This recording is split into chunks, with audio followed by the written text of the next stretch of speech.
अस्सलाम वालेकुम, सुबह बखैर। आज की भी सुबह बड़ी शानदार ही फजर नमाज के बाद जब आज मैंने जिस सूरह की तिलावत करी वो थी सूरह बकरा। सूरह बकरा पढ़ने के बहुत फ़ायदे हैं। बकरा पढ़ने से घर में बरकत आती है, शैतान दूर भाग जाता है और ये जादू नज़र से भी हिफाजत करता है, ये शफात भी करता है। बहरहाल कहने का मतलब ये कि एक बार इसको पढ़ने के बाद आप दिन भर के लिए मुतमईन हो जाते हैं। रात में पढ़ते हैं तो पूरी रात के लिए मुतमईन हो जाते हैं। इस तरीके से मेरा कुरान शरीफ का थोड़ा सा विर्द कुछ भी सुबह कर लेती हूँ तो अच्छा लगता है। तो ख़त्म हो गया। उसके बाद में फिर देखा तो मेरे जनाब चाय बनाकर लेकर आए थे। चाय, सारी दुनिया सबको मक्खन मार के चाय बिस्किट खिलाती है, लेकिन इन्होंने देखा तो मेरे चाय में मलाई थी। वाह, ये तो देख कर तबीयत खुश हो गई कि जब तक मैं उठी जब तक मेरी चाय मलाई मार के तैयार थी और मैं अपनी चाय का एंजॉय किया। उसके बाद मैं किचन में गई तो देखा सौंफ का पानी भीगा हुआ था। आजकल मैं सौंफ का पानी पीती हूँ, सुबह रात में भिगो देती हूँ 2 चम्मच 1 गिलास पानी में, फिर सुबह उसमें और पानी मिला के उसको उबाल के 1 बोतल भर के रख देती हूँ, तो उससे पेट ठंडा रहता है। बहुत सारे फ़ायदे हैं। कभी कोई ज़ीरा पीता है, कोई सौंफ पीता है, मैं भी कभी कुछ ना कुछ पीती रहती हूँ। उसके बाद आ गया नाश्ते की बारी। तो एक तरफ हमने सॉस पैन चढ़ाया और उस नाश्ते में आज ऑमलेट ही खाने की बारी थी। तो हमने उसमें थोड़ी सब्ज़ी चली जाती है तो अच्छा लगता है, शिमला मिर्च, लेकिन देखा तो टमाटर नहीं था। तो क्या करें, जो है उसी में अपना नाश्ता मैनेज किया। शिमला मिर्च महीन महीन काटा और प्याज काटा, थोड़ा सा सौते किया, बस हो गया मेरा। अब जब तक थोड़ा सौते करने के बाद जब ऑमलेट में डालिए तो थोड़ा सा ऑमलेट का कच्चा कच्चा नहीं लगता है और टेस्टी लगता है। हमने इसी में थोड़ा सा नमक भी डाल दिया और साइड में अंडे निकाले, अंडे फेंटे। इसको अंडे अच्छे से फेंटने के बाद इसमें मैं हरी मिर्च नहीं डालती हूँ, ऊपर से ही डाल के खाती हूँ, इसलिए कि मेरे हस्बैंड को मिर्च बिल्कुल भी पसंद नहीं है। तो इसलिए मैंने मिर्च ऊपर से ही डाल दूँगी। और एक तरफ चावल वावल निकाल के रख रही थी, दाल वाल पकाना था, साथ में नाश्ते का भी काम चल रहा था। तो सब काम साथ ही चलता है मेरा सुबह सुबह, ऐसा नहीं कि एक कर लिया छोड़ दिया। तो ऑमलेट के लिए भी डाल दी, अंडा को पहले डाल दिया, उसमें 1 हरी मिर्च डाल दी। उसके बाद में थोड़ा सा सिक जाएगा, फिर हम उसके बाद उसके जो हमने सौते करके रखा हुआ शिमला मिर्च और प्याज और लहसुन का भी मैं इस्तेमाल करती हूँ अक्सर ऑमलेट में, ताकि इससे थोड़ा कोलेस्ट्रॉल वगैरह ठीक रहता है।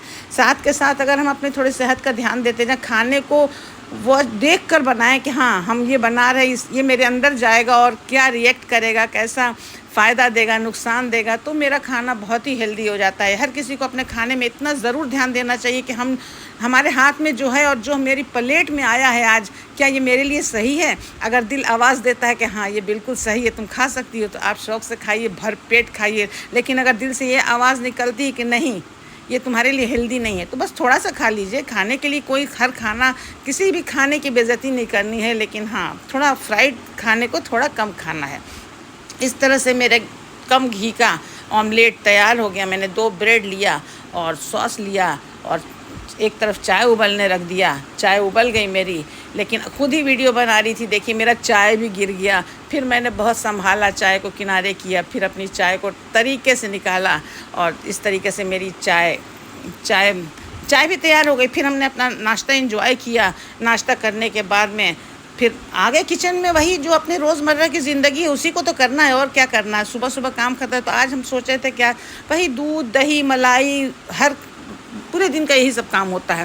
तो आज हमने सोचा आज हम चने की दाल का तड़के जैसी दाल बनाएंगे। तो हमने चने की दाल को धो के कुकर में डाला और उसी में पानी वानी डाल दिया। और मैं अक्सर ज़्यादा खाने वाला तो कोई है नहीं, तो बस अपने हिसाब से नमक, हल्दी, नमक, मिर्चा, थोड़ी सी प्याज काट के डाल देती हूँ, थोड़े लहसुन डाल देती हूँ और बस, और कुछ तो डालना नहीं है उसमें, हो जाएगा। इसको कुकर लगा दूँगी, सीटी लगा दूँगी, थोड़ी देर तक पकता है तो चलो मज़ा आता है इसका तड़के। फिर लास्ट में इसको बघार लगा दूँगी, चाहे जैसे लगाना हो, जो आपको डालना हो तड़के में। आप लहसुन डालिए, प्याज डालिए, नीम पत्ता डालिए, जो कुछ भी डालिए, जो आपके पास अवेलेबल है सब डालिए। इस तरीके से मैंने कुकर को बंद किया और एक तरफ लगा दिया और अपने दिमाग में कोई ना कोई दुआ पढ़ती रहती हूँ। ये मेरा बहुत है कि जब मैं अकेले खाली सिर्फ खड़ी नहीं रहती हूँ, या तो कोई गाना गुनगुनाती रहती हूँ या फिर कोई दुआ पढ़ती रहती हूँ। मेरी अक्सर आदत है कि मेरा दिमाग कभी खाली नहीं रहता है और हमारा दिमाग हर उस चीज़ की तरफ कोशिश करती हूँ कि जाए पॉजिटिविटी की तरफ, जो मुझे पॉजिटिव एनर्जी दे। और आज हमको कोफ्ता बनाना था तो मैंने कीमा को कल ही पीस के रख दिया था। तो इस तरीके से मुझे बहुत आसानी हुई। एक तरफ वो रख दिया था और मसाला भी तकरीबन तैयार था मेरा, तो मसाला पीसा बस और उसको भून के एक तरफ किनारे किया और अपने कबाब के छोटे छोटे गोले बना के बहुत अच्छे से, बिल्कुल कच्चा कीमे का कबाब जैसे होता है वैसे बना लिया। इधर देखिए मेरा शोरबा तैयार है और बस मैं फटाफट इसमें खूब अच्छे से सेक लूँगी ताकि मुझे ज़्यादा पकाना ना पड़े। मुझे शोरबे को नहीं पकाना, शोरबा मेरा बिल्कुल रेडी है। और कीमे को बहुत अच्छे से बहुत अच्छा सेकना है, धीमी आंच पे सेकना है ताकि हमें कोई गुंजाइश ना बचे। और इसमें जो जो सामान पड़ता है कोफ्ते के, आज तो रेसिपी बता नहीं पा रही हूँ इसलिए कि पहले से तैयार था। तो इस तरीके से मेरा कोफ्ता तैयार हो जाएगा, इसको शोरबे में डाल दूँगी, तैयार हो जाएगा। और फिर उसके बाद अपना जो जो काम करना होगा करो। तो इस तरीके से मेरा दाल चावल और ये कोफ्ता ही बना है। आज सब्ज़ी अभी तक बनी नहीं है, सब्ज़ी आ तो गई है, सब्ज़ी वाला लाया है, लेकिन सब्ज़ी काटेंगे तभी तो बनेगा। सब्ज़ी में तो सबसे ज़्यादा मसला यही है कि काटने में बहुत वक्त निकल जाता है। अब उसके लिए हमें ख़ास तौर पर बैठना पड़ता है तब काटती हूँ। और ये सुबह सुबह मेरा खड़े खड़े का जितना काम है ना सब कर लेती हूँ। तो इस तरीके से देखिए मेरा कितना शानदार कोफ्ता तैयार हो गया है। और आज का दिन तकरीबन सुबह के अभी 9 बज रहे हैं, लेकिन मेरा दाल चावल और ये कोफ्ता तैयार हो चुका है। इधर दाल को भी देखा, खोल के देखा, कुकर में ठीक हो गया था तो बघार लगाना था, लेकिन उसमें धनिया का पत्ता नहीं था तो मुझे थोड़ा सा इसका वीडियो बनाने में अच्छा नहीं लग रहा था। तो मेरा स्टाफ जो है जाके मीठा नीम का पत्ता तोड़ के लाया, इसको डाल के बनाइए सुंदर लगेगा। हमें चलो भाई डाल ही देते हैं, तुम्हारी भी तो ख्वाहिश यहीं पूरी होगी ना। फिर उसके बाद मैं नहाने चली गई, नहा के निकली। नहाने के बाद एक तरीके से काम ख़त्म हो चुका है मेरा, अब कोई काम नहीं है। फिर उसके बाद मैं अपना थोड़ा चेहरे को मॉइस्चराइज़र लगा लेती हूँ, कभी सनस्क्रीन लगा लेती हूँ। फिर उसके बाद मैं बाहर निकली तो देखे बहुत बड़े अच्छे अच्छे अमरूद लटक रहे थे मेरे गार्डन में। आजकल अमरूद का सीज़न चल रहा है और अमरूद मैं रोज़ खाती भी हूँ, इसलिए क्या थोड़ा बहुत ज़्यादा फ़ायदा करता है। मौसम की चीज़ है, हमें अगर घर में हो रही है तो हम क्यों ना खाएं, हमें खाना चाहिए। और उसमें बहुत सारा विटामिन सी होता है, उसके फ़ायदे जानेंगे तो आप दंग रह जाएंगे। बहुत छोटी सी चीज़ है, बहुत कम पैसे की चीज़ है, लेकिन इसके फ़ायदे बहुत हैं। आप सीज़न में जो कुछ भी होता है हर उस फल का इस्तेमाल करें, जो सब हमारे लिए बहुत ज़्यादा फ़ायदेमंद है। इस तरीके से देखिए मेरा ये अमरूद भी तोड़ने चली गई और बहुत मज़ा आ रहा था। और बस अमरूद तोड़ लिया। देखिए कितना शानदार अमरूद टूटा, तोड़ के लाई। अब है सब एकदम पेड़ के पके हुए हैं, इनका तो जवाब ही नहीं है। इसको खा के देखे मज़ा आ जाएगा।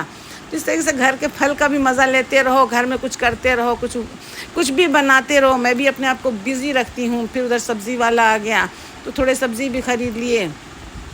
फिर फल का भी अगर अभी काम नहीं करेंगे तो फिर पूरे दिन मुझे यही काम करते रहना पड़ेगा और खा नहीं पाएगा कोई भी। इसलिए मैं सुबह ही सुबह अपने खीरा भी छील के रख लेती हूँ, अपने अनार के दाने निकाल लेती हूँ, अपने मौसमी छील लेती हूँ, ताकि जब जिसका टाइम आएगा खाते रहें। उम्मीद है आपको आज का ये वीडियो बहुत पसंद आएगा। पसंद आता है चैनल को लाइक करें, सब्सक्राइब करें, शेयर करें। हम फिर एक नया वीडियो लेकर आप सबके सामने हाजिर होंगे इंशाअल्लाह।